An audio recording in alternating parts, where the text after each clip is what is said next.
ഇപ്പോൾ കേരളത്തിൽ ഏറ്റവും കൂടുതൽ ഇപ്പോൾ ചർച്ച ചെയ്യപ്പെട്ടുകൊണ്ടിരിക്കുന്നത് ഇത് മോഹിനിയാട്ടം എന്ന് പറയുന്ന കലാരൂപം എന്നെപ്പോലെ കറുത്തിരിക്കുന്നവരൊന്നും കളിക്കാൻ പാടില്ലെന്നാണ് പറയുന്നത്. അപ്പോൾ ചേച്ചിയുടെ ഒരു അഭിപ്രായം എന്തായാലും? എനിക്കറിയില്ല ഞാൻ എന്താണ് അഭിപ്രായം പറയേണ്ടത് എന്നുള്ളത്. എന്താ വെച്ചാൽ ഞാൻ മോഹിനിയാട്ടം കളിക്കുന്ന ഒരാളാണ്.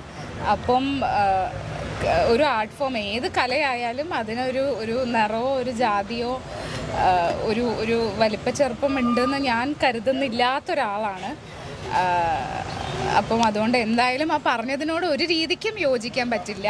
കല എന്നല്ല, ജനറലി നമ്മൾ മനുഷ്യർ തമ്മിൽ ഇടപഴകുമ്പം ഈ പറഞ്ഞ പോലെ നിറം, ജാതി, വലിപ്പം ഇതൊന്നും നോക്കേണ്ട കാര്യമില്ല എന്ന് എല്ലായിടത്തും പറയുന്ന ഒരാളാണ് ഞാൻ. പ്രത്യേകിച്ച് എനിക്ക് തോന്നുന്നു ഇങ്ങനെ പലയിടത്തും കേൾക്കുമ്പോൾ ഇല്ലേ, എനിക്ക് എല്ലാവരുടെ അടുത്തും പറയാനുള്ളതും അതാണ്. നമ്മൾ എന്ത് ജോലിയോ എന്ത് ആർട്ടിസ്റ്റോ അല്ലെങ്കിൽ എന്ത് വലിയ പ്രൊഫഷനിൽ ഇരിക്കുകയാണെങ്കിലും ബേസിക്കലി നമ്മൾ മനുഷ്യന്മാരായിട്ടല്ല ജീവിക്കുന്നത്. നമുക്കൊരു മനുഷ്യത്വം ഇല്ല എന്നുണ്ടെങ്കിൽ നമ്മൾ ജീവിക്കുന്നതിൽ ഒരു അർത്ഥം ഉണ്ടെന്ന് എനിക്ക് തോന്നണില്ല.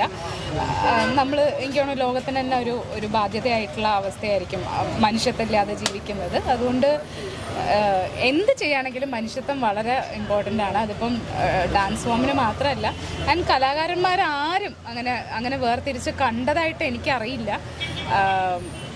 വളരെ സങ്കടകരമായ കാര്യമാണ് അവർ പറഞ്ഞിട്ടുള്ളത്. കലാമണ്ഡലത്തിൽ അല്ല, അത് നമ്മൾ അങ്ങനെ ഒരു സ്ഥാപനത്തിനെ കുറ്റം പറയാൻ പറ്റില്ല. ഇപ്പോൾ കലാമണ്ഡലത്തിൽ നിന്ന് എത്രയോ ആളുകൾ, ലക്ഷക്കണക്കിന് ആളുകൾ പഠിച്ചിറങ്ങിയിട്ടുണ്ടാവും. അപ്പം എല്ലാ ആളുകളും അങ്ങനെ അല്ലല്ലോ. ഒരു അവിടെ നിന്ന് പഠിച്ചിറങ്ങി അല്ലെങ്കിൽ അവിടെ വർക്ക് ചെയ്ത ഒരാളുകളെ നമുക്ക് അങ്ങനെ മൊത്തത്തിൽ സ്ഥാപനത്തിനെ പറയാൻ പറ്റില്ല. അതൊരൊറ്റ ഇൻഡിവിജ്വലിൻ്റെ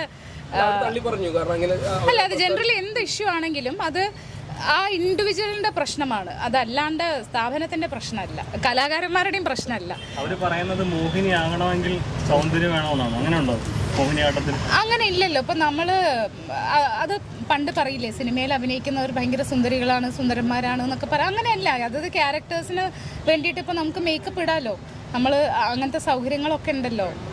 ആ ഡാൻസിന് വേണ്ട രീതിയിൽ മേക്കപ്പ് ചെയ്തിട്ടാണ് ഓരോരുത്തരും പെർഫോം ചെയ്യുന്നത്. അതല്ലെങ്കിൽ കഥകളിയിലൊക്കെ എത്ര പുരുഷന്മാർ സ്ത്രീവേഷം നല്ല അസലായിട്ട് കെട്ടുന്നുണ്ട്, അല്ലെങ്കിൽ സ്ത്രീകൾ പുരുഷവേഷം എത്ര അസലായിട്ട് കെട്ടുന്നുണ്ട്.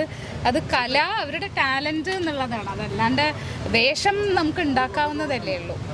പിന്നെ അൾട്ടിമേറ്റ്ലി നമ്മൾ ആസ്വദിച്ച് നമ്മൾ നന്നായി ലയിച്ച് കളിക്കുക, അല്ലെങ്കിൽ ആ നമ്മളുടെ ആസ്വാദനം ആളുകളിലേക്ക് എത്തിക്കുക എന്നുള്ളതാണ്. അതിൽ ഡാൻസ് തുടങ്ങിക്കഴിഞ്ഞാൽ എനിക്ക് തോന്നണില്ല ഇയാൾ വെളുത്തിട്ടാണോ കറുത്തിട്ടാണോ തടിച്ചിട്ടാണോ മെലിഞ്ഞിട്ടാണോ ഒന്നും നമ്മൾ നോക്കില്ല. നമ്മൾ ആ നൃത്തം മാത്രമേ അവിടെ കാണുള്ളൂ എന്നാണ് എൻ്റെ പേഴ്സണൽ അഭിപ്രായം. എനിക്ക് അങ്ങനെയാണ് ഒരു എക്സ്പീരിയൻസ്. എനിക്കറിയില്ല, ഞാൻ യൂത്ത് ഫെസ്റ്റിവൽസിന് ഞാൻ ജഡ്ജ് ചെയ്യാൻ പോവാറില്ല. എന്താ വെച്ചാൽ ജഡ്ജ് എന്ന് പറയുന്നതിനെ ഞാൻ വലിയൊരു സ്ഥാനമായിട്ടാണ് കാണുന്നത്. പിന്നെ അങ്ങനെ ഒരു കോളുള്ളതായിട്ട് എനിക്കറിയില്ല. മേ ബി നമ്മൾ വേഷഭംഗി എന്നൊക്കെ ഞാൻ പറയണ കേട്ടിട്ടുണ്ട്. അതൊക്കെ ഇപ്പം മേക്കപ്പും ആ വേഷത്തിലൊക്കെ നമുക്ക് ഉണ്ടാക്കിയെടുക്കാൻ പറ്റുന്നതാണ്. അപ്പം RLV രാമകൃഷ്ണൻ മാഷ് അസലായിട്ട് മോഹിനിയാട്ടം ചെയ്യുന്ന ഒരാളാണ്. അദ്ദേഹം ഒരു വളരെ ജെന്യൂൻ ആയിട്ടുള്ളൊരു ഹ്യൂമൻ ബീയിങ് ആയിട്ടാണ് എനിക്ക് തോന്നിയിട്ടുള്ളത്. വളരെ സങ്കടകരമായിട്ടുള്ളൊരു കാര്യവും ഭയങ്കര ഡിസ്റ്റർബിംഗ് ആണ്. ഇങ്ങനെ ആളുകൾ പബ്ലിക്കായിട്ട് ഇത്ര ആധികാരികതയെന്നാണോ അഹങ്കാരം എന്നാണോ പറയേണ്ടതെന്ന് അറിയില്ല, അങ്ങനെ ഇത് പറയുന്നത് ഡിസ്റ്റർബിംഗ് ആയിട്ടുള്ളൊരു കാര്യമാണ്. ഒരു ആർട്ടിസ്റ്റിനും ഇങ്ങനെ കേൾക്കാൻ ഇടവരരുത്.